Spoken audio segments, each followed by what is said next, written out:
I'm going to be taking this old, broken, beat up stereo cabinet that my client wants to turn into a centerpiece using some beautiful bold colors. So definitely stick around because I'd love to know what you think of this transformation.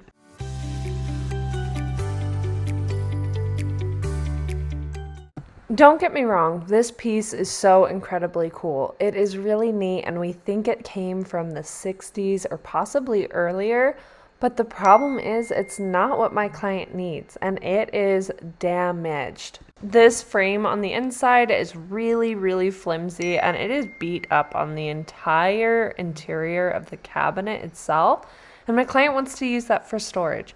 Not even to mention the door that was ripped off, so there is going to be some repairing on that, so I'm super excited to show you how I refinished that. This old finish was really damaged and the top was really stained and just had very low protection, so I wanted to make sure to get a clean slate before I do anything else. This piece is really neat and the top actually lifts up where the old record player was, and again, my client doesn't need that and none of the pieces work and they were pretty rusty and just damaged, so she wants to clean that out completely so that she can add her own record player. So first I got started. I normally remove all the hardware, but this one included hardware and an old record player, so I made sure to gut the entire thing because my client didn't need it. And again, none of the pieces were working, so I wasn't destroying this old antique that was in perfect condition and was fully functional. This is a piece that's really dear to my client and she really wanted to make it her own and have it in her space for so many more years.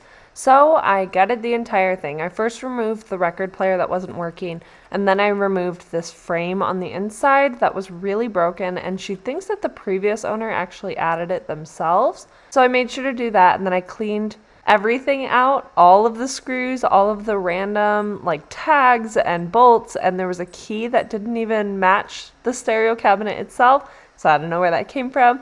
And then I thought sanding was going to be my least favorite part, but definitely sucking up these little spider eggs was just terrifying. I did find one black widow and 3 daddy long legs, and I can't confirm where they came from. Probably my garage, but I will probably have a whole black widow family after me now. So then once that was all vacuumed off, I gave it a great clean, and I love my simple green cleaner. It's also a degreaser, so it really serves multiple purposes and gets it completely scrubbed down for me. I spray it on and then I just wipe it off with random rags, and it really does the work. Now let's move on to that big repair for the door that was yanked off. So the bottom was ripped off completely, and so I wanted to repair it and make a mold. How I like to do my molds personally is with Bondo. I put on a large chunk of goop that covers the entire area that was repaired, and then I draw what the silhouette would be for the detailed work. I then use my 3x4 sander from Surf Prep because it does have a nice squared edge. It's perfect for me getting in those grooves and getting the exact shape I'm wanting. And Bondo's incredible. It lets you literally sculpt out whatever size, shape, or design you need. And so I really do prefer this method rather than molds, or I know some people have been really handy with hot glue gun molds, but I just preferred tracing out the design I need and sanding it like that. I then moved on to scuff sanding. Scuff sanding is one of the most important steps you need. You scuff sand because you want to roughen up the old finish or even remove the finish if you're going to fully sand it. And the reason why, I've said it in previous videos too, but the old finish, its goal is to protect the piece underneath. So if you just put paint on top of it, it's going to be able to scratch off because it's doing its job. So you want to scuff sand so that it can't do that job anymore. Once completely scuff sanded, I taped off all of the areas that I wanted to keep natural wood with frog tape, which was the first time I used it and I highly recommend it. I then started priming. I used my Wagner 2500 and Zinsser's all-purpose primer, and they are a great pair together. I watered down my primer because when I didn't, it wouldn't come through the sprayer very well, and now it comes out at a great coverage and it's really effective. So definitely water it down if you haven't tried for a sprayer. Then what I did is I sealed off all of the detailed areas that I do not want painted, and I used tinfoil for the legs because those are a larger coverage, and then I wanted to get painting. My client picked out a beautiful color by Wise Owl in their 1 hour enamel, and it's called Higgins Lake, and it's this beautiful bluish green. It looks like a Tiffany blue teal color, and it is just gorgeous. I fell in love with it after the first coat, and after the second coat I was sold, and I was like, what other projects can I do in the future for this color? Really, really recommend at least looking at it. It's definitely a more bold option, but it really worked with my client's style. So then I wanted to show you how the tinfoil protected it. It did really well, and it's a really cheap option for covering larger spaces. So I removed all of the tinfoil on the legs, and I also removed all of the tape that was protecting the detailed areas. This was definitely one of the most tedious parts of the entire project. I am super bummed with how the blue tape, I used Scotch tape for their masking painter's tape, and I usually always recommend it. I just had a really difficult time, and I think it's because it was previously cut, but here's how the frog tape worked instead. I was really thrilled with how well it stayed in one piece, but it could just be circumstantial because the blue tape was on much tinier detail and in smaller pieces. So I had to remove all of the tape, and I used a razor blade to get in all of the nooks and crannies to remove it all as smoothly as possible. And once that whole process was done, I had to make a couple of touch-ups on the primer just for where the paint might have pulled the primer off. So even though there were minor spots, I still wanted to make sure it was fully covered in primer, and it gave it a thicker layer of primer to avoid bleed through, so I was super happy with that. I went in with some detail brushes that I got on Amazon, super cheap and really helpful for getting in all of the small spaces. I will list all of the products that I use in the caption, so check that out if you're curious. I then got started on the detailed painting. This was incredibly tedious, but really, really fun to see it all come together.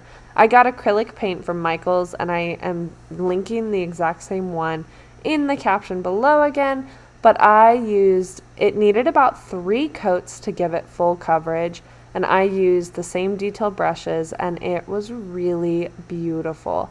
The first coat went on really light, but this paint is durable. Like, it stuck so well to the primer, and I was really thrilled with how clean it all came out.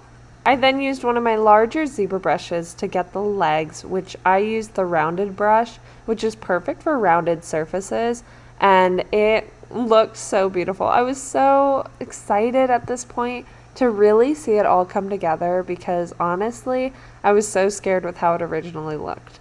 The door that was yanked off, I then added new holes in by first pounding in some dowels, and then I drilled in some new holes to make sure that it would fit completely, and it ended up going on really well, and I was super thrilled with that. I then sanded and stained the top. I asked my followers which one they prefer, if they prefer staining first or painting first, and so many of them recommended painting first because they said a stain is easier to get off of fresh paint rather than paint getting off of fresh stain. And I really respected that opinion. So moving forward, I am painting all of the parts first, and then I will be staining. I sanded this all down with 120 grit using my Surf Prep 3x4 sander, and then I went over it with 220 grit. I found out that if you go over it with 220 grit, it'll fill in the wood grain so that it gets a smoother finish, and I'm super happy with how it comes out after sanding it down with 220. I used to not do that piece, and I could never figure out why my wood always looks so blotchy, so I highly recommend 220 grit, just going over it before staining.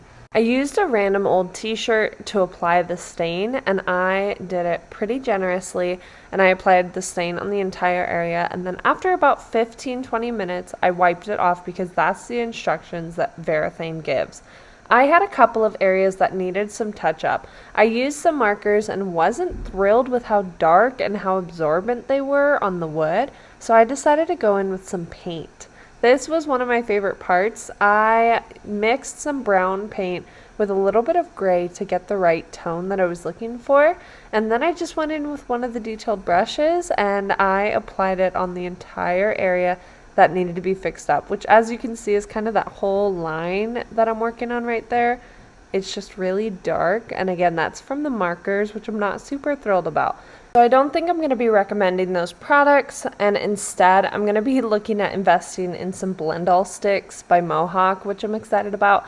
But for the paint solution, I'm really happy with how it turned out. I've seen Erin from Refurbished-ish do this exact technique, and I was super thrilled with the outcome. I did the base color, which was just the brown, and then I added a darker black on my tiniest brush I could find, and I added some wood grain lines to really blend it in with the rest of the wood. I am super thrilled with how this result came out.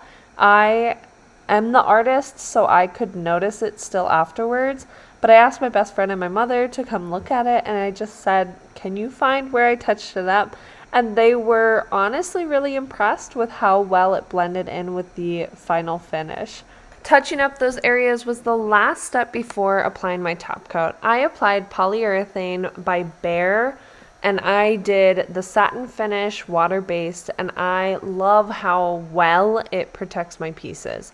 I lightly sanded using 320 grit after the second coat. I noticed that if I lightly sand after the first coat absorbs into the wood, and so when I lightly sand, it'll remove some of the finish. So I always do the first coat and then the second coat, and then I lightly sand over that, and that's how I get my smoothest finish. I do at least 3 coats, and then I add a 4th if I think that it's needed, but I do really thin coats, and I like to remember overlap with your sprayer so that you get the best and smoothest coverage. I did the same thing. I'm keeping my wrist straight with the sprayer, and I'm overlapping about 50 to 75% for the best finish. And I'm really happy with how my Wagner 3500 does the top coat. I use the 3500 for top coat as well as the paint.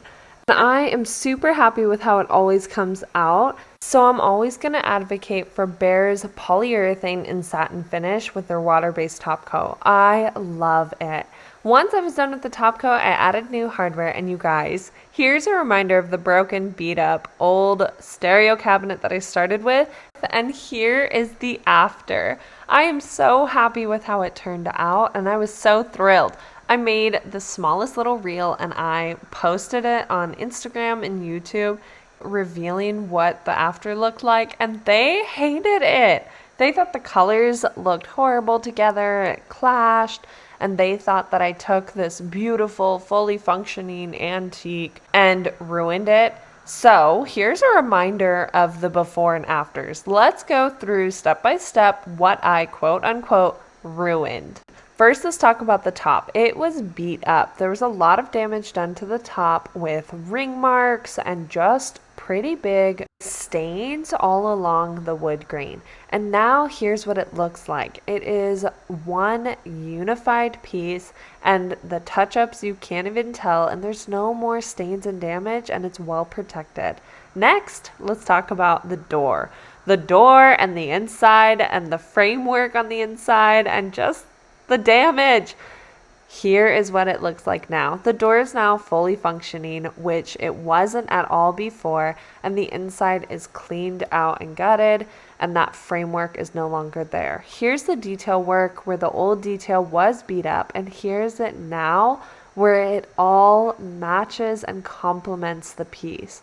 Here was the old record player that I had to remove because it wasn't working anymore, and here's what the space looks like now. My client's going to be adding a new record player in it, so this shelving is perfect for her. I am so happy with how this came out. I don't care what the haters say. This is a phenomenal piece, and it fits my client's style so well, and it is so much more functioning and just overall well protected than it was before. So what do you guys think? I appreciate you for sticking along so much, and I hope you love it just as much as I do. But if you don't, let me know. Engage with the post. Put your hate in the comments and help me become a millionaire from YouTube. Guys, I appreciate you all. I will see you hopefully next week. Bye!